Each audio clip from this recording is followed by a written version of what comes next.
جب دنیا کے اندر انقلاب آئے ہیں سب سے زیادہ طالب علم اس میں شرکت کی ہے. انڈونیشیا میں ڈکٹیٹر کو ہٹانے کے لیے کالج کے اسٹوڈنٹس نکلے, یونیورسٹی کے اسٹوڈنٹس نکلے.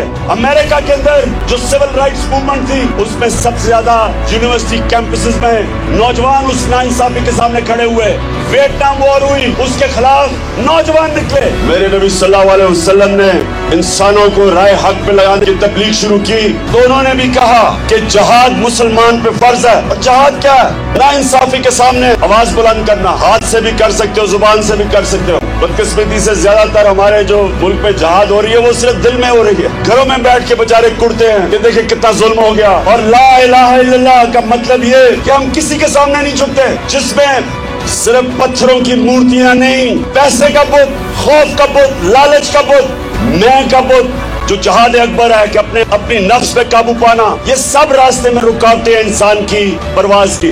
جس تاریخ کے موڑ پہ پاکستان کھڑا, کبھی کبھی ایک قوم کی تاریخ میں ایک ایسا وقت آتا ہے ہر شہری کے اوپر یہ لازمی ہو جاتا ہے کہ وہ رائے حق کے لیے اپنی آواز بلند کرے, ظلم کا مقابلہ کرے, نہ انصافی کے سامنے سر جھکائے, نہ انصافی کا مقابلہ کرے. وہ بزدل اور خود غرض صرف وہ ظلم کا مقابلہ نہیں کرتے. کبھی آج تک غلاموں کی پرواز اوپر نہیں ہوئی. غلام اچھے غلام رہتے. اس ملک کی حقیقی آزادی لینے کے لیے آپ سب نے جدوجہد کرنی ہے, کیونکہ زنجیریں گرتی نہیں, توڑنی پڑتی ہے. آزادی ملتی نہیں, چھیننی پڑتی ہے. سب سے آگے میں خود ہوں گا.